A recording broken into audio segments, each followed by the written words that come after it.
The dinner table looks normal, a warm meal, quiet chatter, the small routines of family life, but under the clinking forks, under the faint laughter, a storm hides. The father sighs too heavily. The mother avoids the eyes around her. The siblings laugh, but it sounds forced. Then it happens. A glass tips, a careless word slips, a joke doesn't land, and suddenly, all eyes turn. Not by chance, always to the same one, the chosen target, the vessel for the family's unrest, the scapegoat. This moment does not live and die at the table. It travels deeper. It writes itself into the mind of the chosen one. It becomes a script that follows them into school, into friendships, into love, into work. A haunting reminder that in their own home, they were never safe from blame, never free from carrying what did not belong to them. To be scapegoated is not to be blamed once. It is to become a symbol, a carrier of the family's unspoken burdens. Families rarely do this consciously. They do it because the weight of their own hidden chaos is too much to face directly. They build an unconscious mechanism, a balancing act of roles that keeps the family from collapsing. And at the heart of this fragile equilibrium stands the scapegoat, the one chosen to absorb what others refuse to hold. Love is spoken, protection is promised, but beneath it lies a contract. You will carry our shadow so we can survive. The mystery, then, is not simply why a family would need a scapegoat.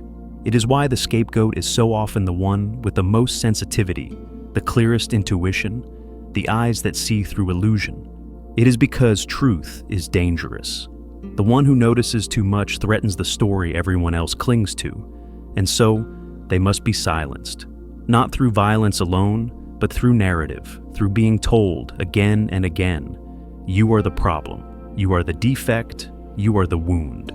In this way, the truth teller becomes the villain. Imagine growing in such soil, every achievement brushed aside, every word misinterpreted, every attempt at perfection failing to protect you from blame. Over years, this erodes the soul. The child begins to wonder, maybe it really is me. Maybe I am cursed to ruin everything I touch. And the tragedy is that this belief hardens into an identity that lingers long after childhood, trailing into adulthood like a shadow that whispers during moments of joy. You don't deserve this. Yet within this cruel design hides a paradox. The scapegoat, precisely because they were forced to see and feel more than the others, holds a power no one else does. They are marked not only by rejection, but also by a strange kind of clarity. They carry the unfiltered awareness of what the family cannot bear to admit. They know the shape of pain, they know the weight of silence, they know what it is to feel invisible, and thus they learn to notice what others overlook. Family systems crave balance. Even unhealthy balance feels safer than transformation. And so, the system sacrifices one for the illusion of peace. Psychologists call it homeostasis, but in human terms, it is ritual. It is a silent drama in which each actor is assigned a script. The golden child who shines, the peacemaker who smooths over storms, the invisible one who disappears into quiet compliance, and then the scapegoat, the one handed the mask of failure. None of these roles are chosen. All of them are given. But the scapegoat's mask is the heaviest, for it is stitched together from every fragment of shame, anger, and inadequacy the family refuses to own. The cruelty is that no matter what the scapegoat does, the role remains. Strive harder, succeed more brilliantly, prove yourself. Still the story clings. Because it was never about what you did. It was always about what the family needed you to represent. And yet, strangely, this makes the scapegoat the healthiest member of the system. Why? Because they are the only one forced to confront the shadow. Others remain imprisoned in denial, but the scapegoat, against their will, becomes acquainted with the hidden wound. This exile does not end when the child leaves home. It repeats. At work, they may find themselves blamed for failures beyond their control. In friendships, they may feel responsible for keeping the peace. In love, they may unconsciously choose partners who echo the old script of accusation. The nervous system adapts to rejection and begins to expect it everywhere, a tragic inheritance. But also, if one learns to recognize it, the beginning of freedom. Because pain, when faced, becomes fuel. Rejection, when understood, becomes revelation. The scapegoat, though broken open, is often the first to search for healing. They become seekers, wanderers in the realms of psychology, spirituality, self-inquiry. They learn the language of boundaries because they never had them. They learn the language of compassion because they know what it is to be denied it. And so, paradoxically, the scapegoat becomes the cycle breaker. They are the one who dares to whisper, "This ends with me." The gift of the scapegoat is awareness. Awareness of patterns others refuse to see. Awareness of pain that has been smothered in silence. Awareness of truths too dangerous to admit. Inside the family, this gift made them the target. Outside the family, it becomes their strength. They become the ones who sense the unspoken, who write stories that pierce illusions, who create art that breathes truth, who lead with a compassion forged in exile. But this transformation does not come easily. It demands years of unlearning, of peeling away the false self constructed to survive. The false self smiles politely, works tirelessly, bends endlessly, hoping one day to be accepted. But beneath that mask lies the real self, suffocating, waiting to be allowed to breathe. The path of the scapegoat is not just survival. It is the long journey of reclaiming that hidden self, of saying, "I exist, even if you never saw me." Families do not select scapegoats at random. The choice reveals their deepest wounds. Sometimes it is the child who feels too much because the family cannot tolerate sensitivity. Sometimes it is the one who rebels because the family cannot face its own suppressed rage.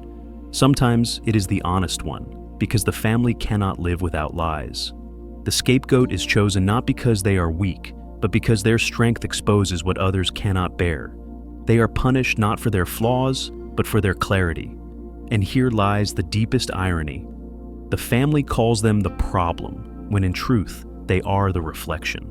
They are chosen to carry the unbearable, to be the vessel of disowned shadows. And in time, they may even believe it. The blame becomes internalized, turning into a permanent suspicion of their own worth. Every criticism, every dismissal confirms the wound. I must be wrong. I must be unworthy. This is the prison built around the scapegoat's mind. Yet, as in every myth, the one who is exiled is the one who returns with wisdom. The one who carries the shadow eventually learns to transform it into light. The scapegoat, cast out of belonging, becomes the one most capable of creating genuine belonging.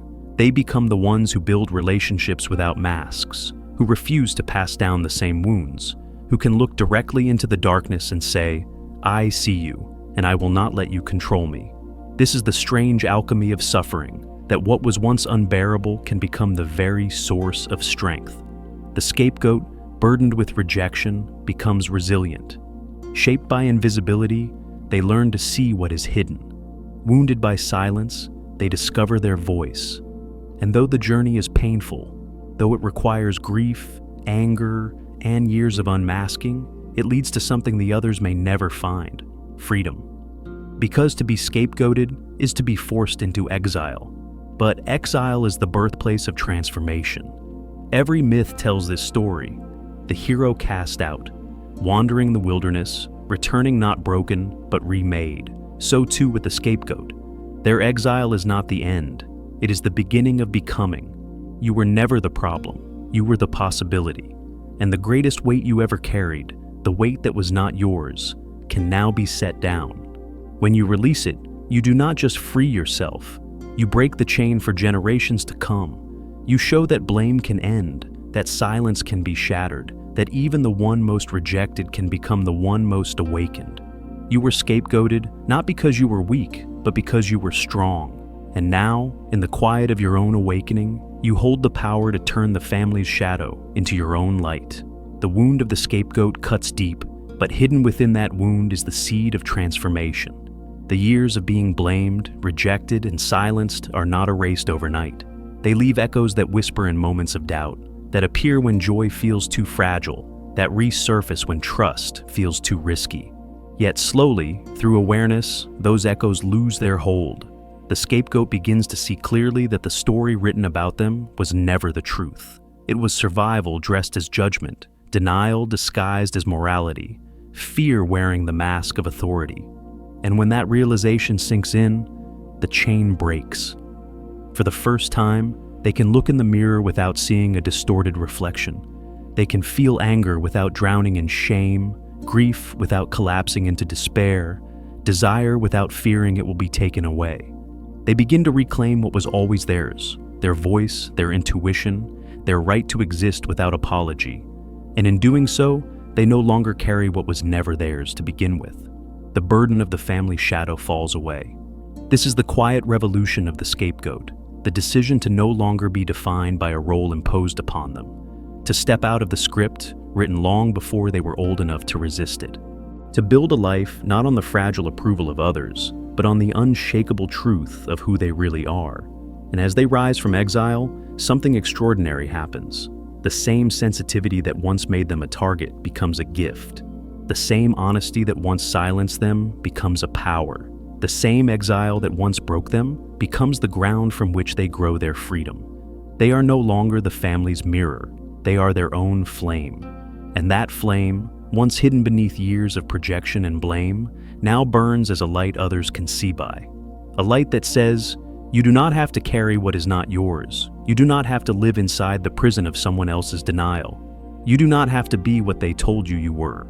You can be more. You can be whole. You can be free. And perhaps that is the final paradox of the scapegoat, that the one cast out as the problem becomes the one who holds the answer. The one denied love becomes the one who understands it most deeply. The one blamed for everything becomes the one who transforms everything.